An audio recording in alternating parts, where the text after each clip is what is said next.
Assalamualaikum warahmatullahi wabarakatuh.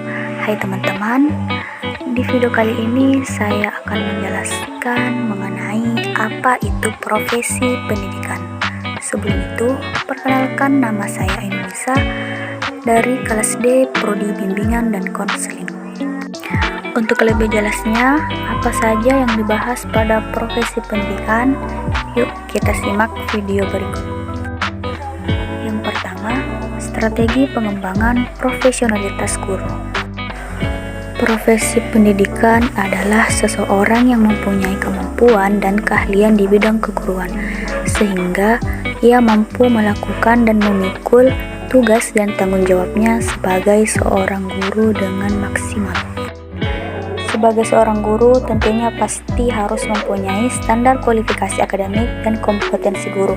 Untuk itu, ada 4 kompetensi guru yang harus dimiliki. Yang pertama, kompetensi pedagogik. Yang kedua, kompetensi kepribadian. Yang ketiga, kompetensi profesional. Dan yang keempat, kompetensi sosial. Tujuan dan fungsi pengembangan guru profesional yaitu untuk meningkatkan mutu agar guru lebih profesional dalam pelaksanaan tugas dan tanggung jawabnya, yang berfungsi untuk mengembangkan potensi peserta didik dalam mengasah kemampuan serta kompetensinya yang merujuk pada minat, bakat, serta kemampuan peserta didik. Strategi pengembangan profesi guru dapat dilakukan melalui 2 cara. Yang pertama, pendidikan dan pelatihan, dan yang kedua, pendidikan dan pelatihan. Materi yang kedua yaitu rasionalitas tantangan profesionalitas. Rasional adalah suatu pola pikir di mana seseorang cenderung bersikap dan bertindak berdasarkan logika dan nalar manusia. Rasional juga dapat diartikan sebagai gagasan atau ide berpikir secara rasional. Terdapat 3 tantangan bagi profesionalitas guru. Yang pertama, globalisasi yang menyebabkan kompetensi kerja antar negara. Yang kedua, kebutuhan akan generasi yang unggul dan moderat. Dan yang ketiga, besarnya jumlah penduduk usia muda yang menuntut pola pengajaran yang baru. Selanjutnya, jenis-jenis profesi dan tugasnya. Jenis-jenis profesi pendidikan dapat dibedakan menjadi 2. Yang pertama, tenaga pendidik. Yang kedua, pendidik. Tenaga pendidik ialah orang yang secara tidak langsung terlibat dalam proses pendidikan, sedangkan pendidik ialah orang yang secara langsung berpartisipasi dalam menyelenggarakan pendidikan dengan tugas khusus sebagai profesi.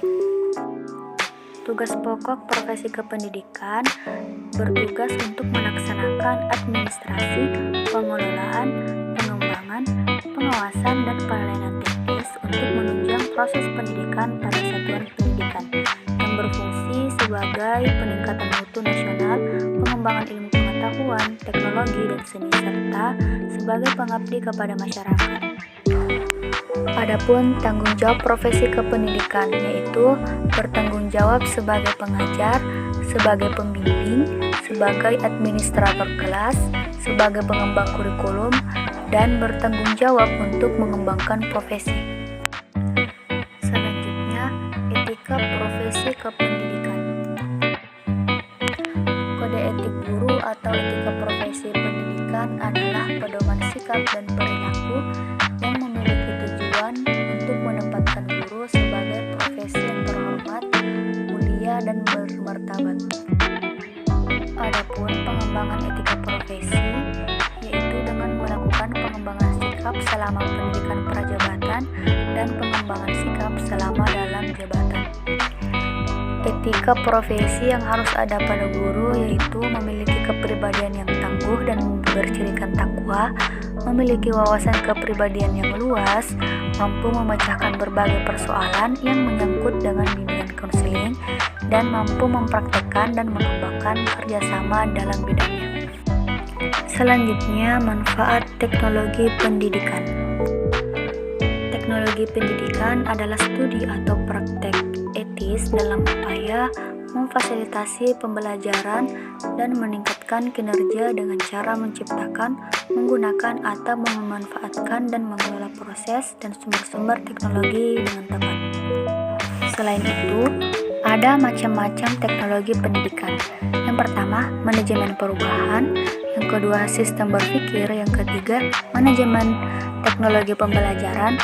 Yang keempat, mutu atau kualitas pengetahuan. Dan yang terakhir, teknologi pembelajaran. Selain dari macam-macam teknologi pendidikan juga memiliki peran dan fungsi. Fungsi dari teknologi pendidikan yaitu sebagai peralatan untuk mendukung konstruksi pengetahuan, sebagai sarana informasi untuk menyelidiki pengetahuan yang mendukung pelajaran, dan sebagai media untuk mendukung pelajar dengan bicara.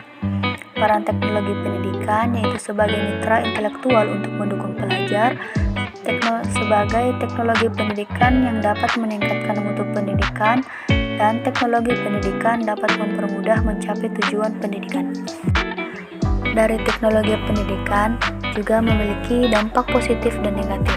Dampak positifnya, munculnya media massa, munculnya metode-metode pembelajaran yang baru, sistem pembelajaran tidak harus melalui tatap muka, adanya sistem pengelolaan data, hasil penilaian dengan menggunakan teknologi.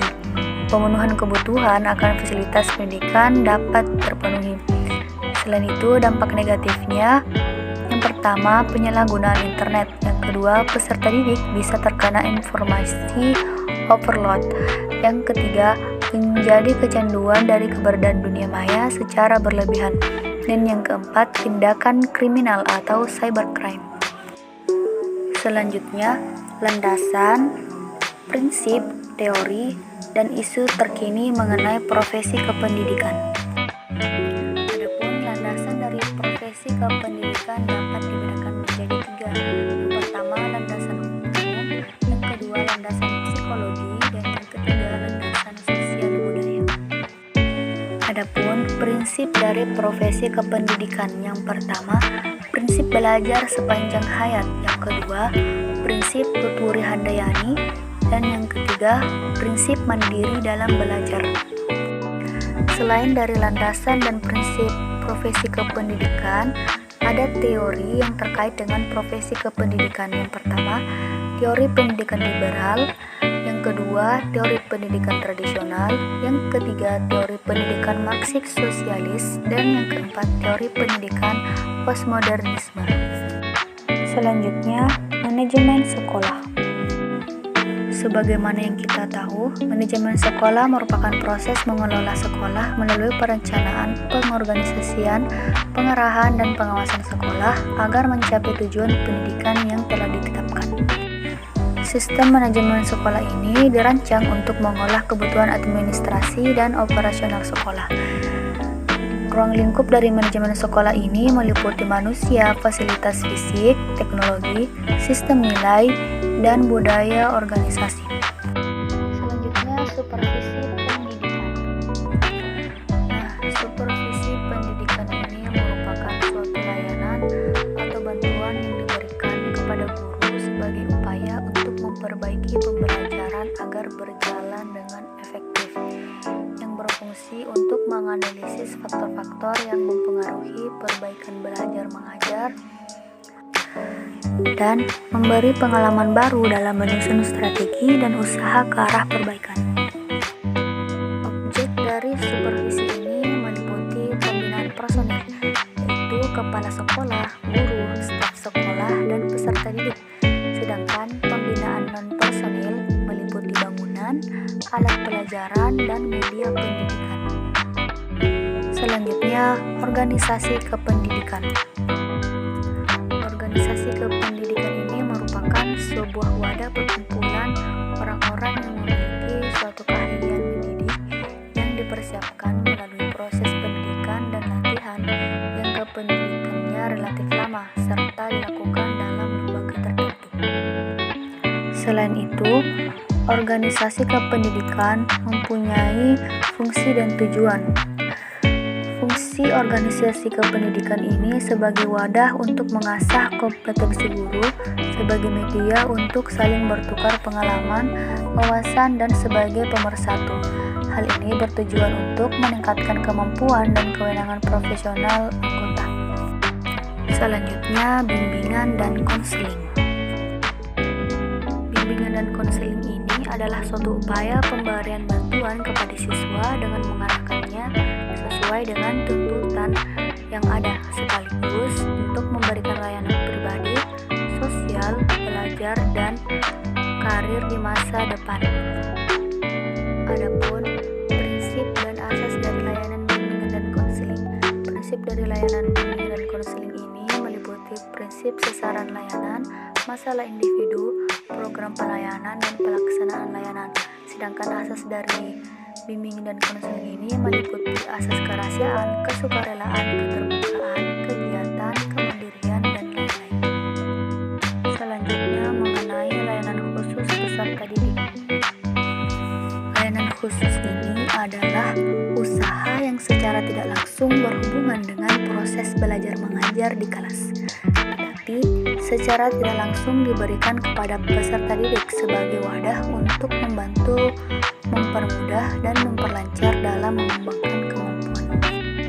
Adapun jenis-jenis layanan khusus yang diberikan kepada peserta didik yaitu layanan perpustakaan, kesehatan, asrama, bimbingan dan konseling, kantin, dan ruangan laboratorium. Selanjutnya, pendidikan non-formal. Pendidikan non-formal ini adalah pendidikan kegiatan belajar mengajar yang diadakan di luar sekolah untuk memenuhi kebutuhan peserta didik tertentu, untuk mendapatkan informasi pengetahuan, latihan, dan bimbingan sehingga mampu bermanfaat bagi keluarga, masyarakat, dan negara. Di samping itu, peran pendidikan non-formal ini juga berperan sebagai pelengkap pendidikan sekolah, sebagai penambah pendidikan, dan sebagai pengganti pendidikan sekolah. Selanjutnya, sasaran pelayanan pendidikan non-formal.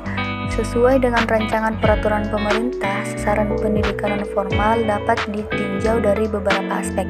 Yang pertama, sasaran pelayanan. Sasaran pelayanan ini mencakup usia prasekolah, usia pendidikan dasar, usia pendidikan menengah, usia pendidikan tinggi. Yang kedua, berdasarkan lingkungan sosial budaya meliputi masyarakat pedesaan, masyarakat perkotaan, dan masyarakat terpencil. Dan yang ketiga, berdasarkan sistem pengajaran.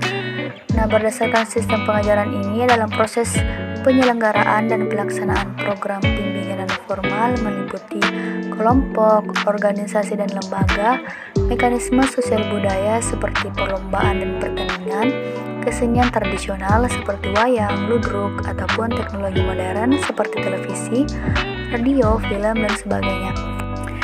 Nah, itu saja video pembahasan mengenai profesi kependidikan. Semoga apa yang saya sampaikan dapat bermanfaat bagi teman-teman semua. Mohon maaf bila ada kesalahan kata dalam penyebutan, karena pada dasarnya manusia tidak ada yang sempurna. Akhir kata, wassalamualaikum warahmatullahi wabarakatuh.